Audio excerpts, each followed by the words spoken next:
Halo teman-teman, selamat datang kembali di channel kita. Hari ini kita akan menjelajahi 7 legenda paling ikonik dari masa kerajaan Hindu-Buddha di Nusantara. Cerita-cerita ini nggak cuma seru, tapi juga penuh makna dan sering kita dengar di pelajaran sejarah. Siap untuk bernostalgia dan belajar hal baru? Yuk, kita mulai petualangannya. Kisah pertama datang dari kerajaan Singasari, yaitu legenda Ken Arok dan Ken Dedes. Ini adalah kisah klasik tentang bagaimana seorang rakyat biasa bisa naik tahta menjadi raja.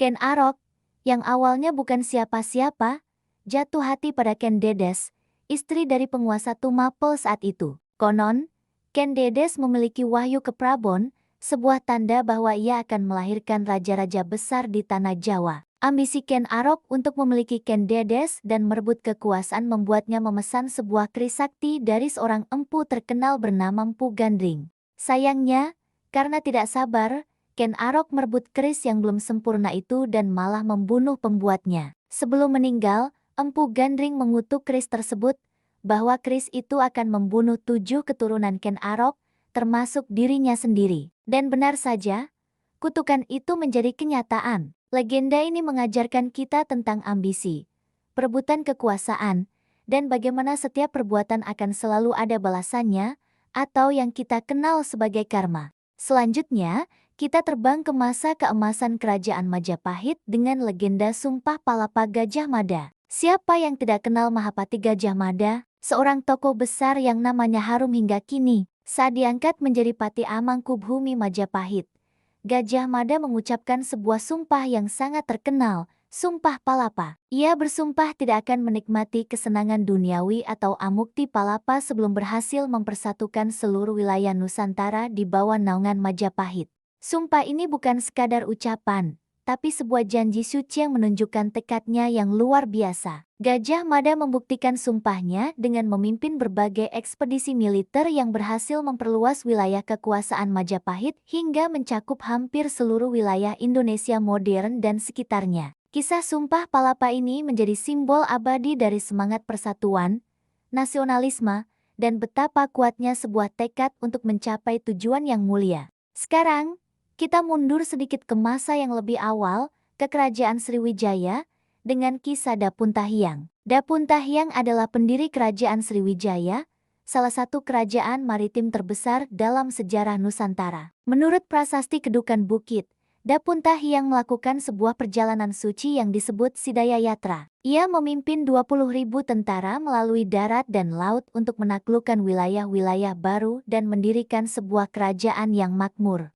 Perjalanan ini bukan hanya penaklukan militer, tetapi juga sebuah misi spiritual untuk menyebarkan ajaran Buddha. Di bawah kepemimpinannya, Sriwijaya berkembang menjadi pusat perdagangan dan pusat pendidikan agama Buddha yang sangat penting di Asia Tenggara. Legenda Dapuntahiang ini menunjukkan betapa kuatnya pengaruh spiritualitas dalam kepemimpinan dan bagaimana sebuah visi besar dapat membangun peradaban yang agung. Dari Sriwijaya, kita beralih ke tanah Pasundan, menuju Kerajaan Pajajaran dengan legenda Prabu Siliwangi. Prabu Siliwangi adalah gelar bagi Sri Baduga Maharaja, raja yang membawa Pajajaran ke puncak kejayaannya. Ia dikenal sebagai pemimpin yang sangat bijaksana, adil, dan memiliki kesaktian yang luar biasa. Rakyatnya hidup makmur dan damai di bawah pemerintahannya. Namun, bagian paling melegenda dari kisahnya adalah saat-saat terakhir kerajaannya. Ketika pengaruh Islam mulai menyebar luas,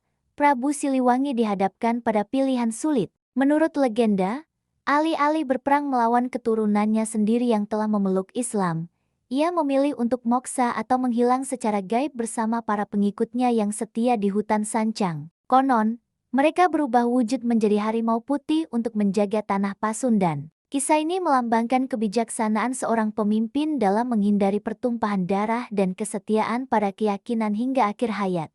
Berikutnya, kita akan membahas legenda Ratu Boko. Meski namanya Ratu, Ratu Boko sebenarnya adalah seorang raja pria, ayah dari Roro Jonggrang. Ia digambarkan sebagai raja raksasa yang sakti mandraguna. Kerajaannya yang megah berdiri di atas sebuah bukit, yang reruntuhannya kini kita kenal sebagai situs Ratu Boko. Legenda Ratu Boko sangat erat kaitannya dengan kisah Candi Prambanan. Diceritakan bahwa Ratu Boko gugur dalam pertempuran melawan Bandung Bondowoso dari Kerajaan Pengging. Bandung Bondowoso kemudian jatuh cinta pada putri Ratu Boko, yaitu Roro Jonggrang, dan ingin menikahinya. Kisah ini seringkali menjadi pengingat tentang kesombongan dan bagaimana perbuatan buruk pada akhirnya akan membawa kehancuran. Kekalahan Ratu Boko menjadi awal dari kisah pembangunan 1000 candi dalam satu malam yang legendaris itu. Kisah keenam adalah tentang Raja Airlangga dari Kerajaan Kahuripan. Airlangga adalah salah satu raja terbesar dalam sejarah Jawa kuno.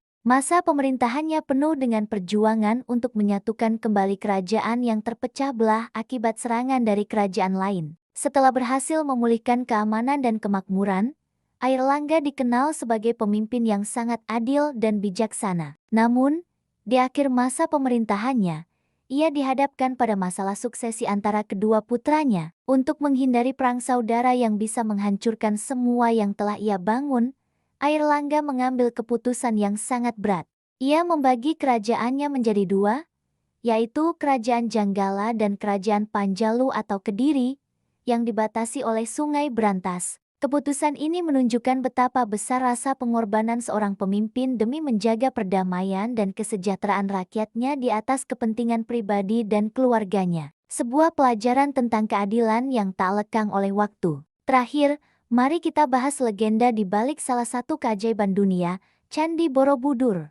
Meskipun dibangun oleh dinasti Shailendra dari Kerajaan Mataram kuno, ada banyak legenda rakyat yang menyelimuti asal-usul Candi Megah ini. Salah satu legenda yang paling populer menyebutkan bahwa Borobudur dibangun oleh seorang arsitek bernama Gunadharma. Konon, ia bermeditasi hingga akhirnya berubah menjadi batu dan menyatu dengan perbukitan menoreh untuk mengawasi karyanya selamanya. Secara simbolis, Borobudur sendiri adalah representasi dari kosmologi Buddha. Strukturnya yang bertingkat-tingkat menggambarkan perjalanan hidup manusia. Dimulai dari Kamadhatu, dunia penuh nafsu di bagian dasar, lalu Rupadhatu, dunia bentuk di bagian tengah, dan puncaknya adalah Arupadhatu, dunia tanpa bentuk atau nirwana. Jadi, setiap langkah menaiki Borobudur adalah sebuah perjalanan spiritual menuju pencerahan. Legenda ini mengajarkan kita tentang perjalanan hidup dan pencarian makna spiritual yang universal. Nah, itu dia 7 legenda menakjubkan dari era kerajaan Hindu-Buddha di Nusantara. Setiap cerita tidak hanya menghibur, tetapi juga menyimpan nilai-nilai luhur tentang kepemimpinan, ambisi, kesetiaan, spiritualitas, dan pengorbanan. Kisah-kisah ini adalah bagian dari warisan budaya kita yang kaya dan patut untuk terus kita ceritakan dan pelajari. Mana dari ketujuh legenda ini yang menjadi favorit kalian? Atau mungkin ada legenda lain dari daerah kalian yang ingin kalian bagikan? Tulis di kolom komentar ya. Jangan lupa untuk like video ini jika kalian suka, dan subscribe channel kita agar tidak ketinggalan konten-konten menarik lainnya seputar sejarah dan budaya Indonesia. Terima kasih sudah menonton, sampai jumpa di video berikutnya.